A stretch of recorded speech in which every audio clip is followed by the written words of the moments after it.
पीले दांत वाली बहू। रंजना कभी ब्रश नहीं करती थी।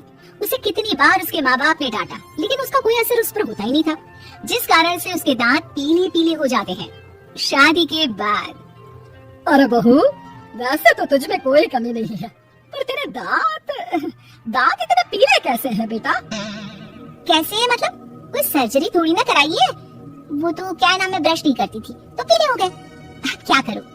आप कहे तो लाल करवा लूं या फिर काले? यार ये क्या है, क्यों माँ से लड़ रही हो? लड़ रही हूँ? अरे मैं लड़ रही हूँ या ये बोल रही है कि दांत पीले हैं, पीले। अरे तपस्या थोड़ी ना की है इन्हें पीले करने के लिए, बकायदा ब्रश नहीं किया है 20 साल तक, तब जाकर। छी, कैसी बात कर रही हो? ये उस वक्त तो पीले नहीं थे जब हम लोग तुम्हें देखने आए थे। अरे तब साफ करवा लिया होगा डेंटिस्ट के पास जाकर। अब देखो कैसे पीले पीले लग रहे हैं। रंजना सास की तरफ गुस्से से देखती है। फिर शुरू हो गई पीले पीले पीले। अरे पीले तो तभी थे जब मेरे हाथ का रसगुल्ला उड़ा उड़ा कर खा रही थी और बोल रही थी, लड़की नहीं गुणों का खजाना दे रहे भाई साहब आप। अब वो लोग करते भी तो क्या करते, पीले दांत वाली बहू पल्ले पड़ी थी तो झेलना तो था ही। एक दिन कीर्तन में रंजना गाना गा रही थी। अरे कमला बहन, माँ का द्वार है, यहाँ तो सब शुद्ध होकर आते हैं, फिर अपनी बहू को ब्रश भी नहीं करवाती तुम। दूर से पीले पीले दांत भक्ति में बाधा उत्पन्न कर रहे हैं। अरे कोई 2 साल के बच्चे थोड़ी ना लेकर आई हूँ मैं बहू बनाकर, अच्छी खासी लड़की है। अरे कैसे करवाऊं ब्रश, ये तो उसे खुद करना चाहिए ना। अब माँ बाप तो इसके जैसे तैसे निपटा दिए, ये नहीं सोचा कि सास कैसे संभालेगी। सास बहू को लेकर घर आ जाती है, लेकिन सोच लेती है कि अब इसे लेकर कहीं नहीं जाएगी। अगली रोज बहू कहती है, अरे क्या हो गया, मंदिर नहीं जाना क्या? कीर्तन का वक्त हो रहा है। मेरी मधुर वाणी से कान्हा जी जागते हैं और सोते हैं। आप तो जानती है ना उनकी भक्ति में कितना मन लगता है मेरा। वो क्या है ना, तबीयत ठीक नहीं लग रही है मेरी, आराम करूंगी मैं। तबीयत ठीक नहीं लग रही? अभी तो मिथुन के गाने पर नाच रही थी आप, और अब बोल रही है कि तबीयत ठीक नहीं लग रही। अरे भक्ति में मन लगा लो सासू माँ, ऊपर जाना है, क्या मुँह दिखाओगी आप? हाँ?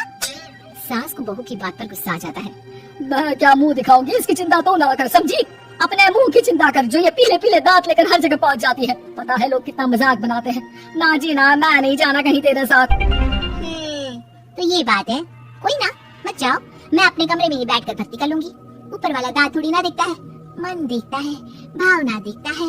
और अरे बस बस, तू सब कुछ दिखा, बस ये सफेद चमकदार दांत ना दिखाना किसी को, है? जा यहाँ से। बहू को सास की बात का कोई फर्क नहीं पड़ता, वो तो जैसी थी वैसी ही रह जाती है। सुबह नहाकर किचन में खाना बनाना, फिर खाना खाना, कीर्तन भजन करना और सो जाना। एक दिन, माँ जी मैं सहेली के घर जा रही हूँ, शाम को लेट आऊंगी। हाँ हाँ तो जाना, मैंने कौन सा तेरी आरती करनी है घर पर बैठकर। रंजना सहेली के घर जाती है जहाँ वो पार्टी में जाने की तैयारी कर रही होती है। अरे शिखा, कहाँ जाने की तैयारी कर रही है? मैं गलत वक्त पर आ गई क्या? अरे नहीं यार, उल्टा सही वक्त पर आई है। मैंने ये साड़ी और ज्वेलरी निकाली है यार, शाम को इनके ऑफिस की एक पार्टी में जाना है। बताना कैसा लग रहा है ये सब? नहीं यार, इस ड्रेस के साथ तो वो वाली ज्वेलरी अच्छी लगेगी। हाँ हाँ सही बोल रही है, मैंने ध्यान ही नहीं दिया। वैसे तो हमेशा से मस्त फैशन सेंस रखती है आप, तो बड़ा जाती होगी ना पति के साथ पार्टी में। रचना कुछ नहीं बोलती, बस सोचती है कि यार काश ये बात सही हो जाती, पर मैं क्यों नहीं जाती पार्टी में? क्या इन लोगों की कोई पार्टी होती नहीं होगी? रचना घर आती है और रात में पति से सवाल करती है, एक बात बताइए, आप मुझे किसी पार्टी में क्यों नहीं ले जाते? क्या आपके यहाँ ऑफिस में पार्टी नहीं होती?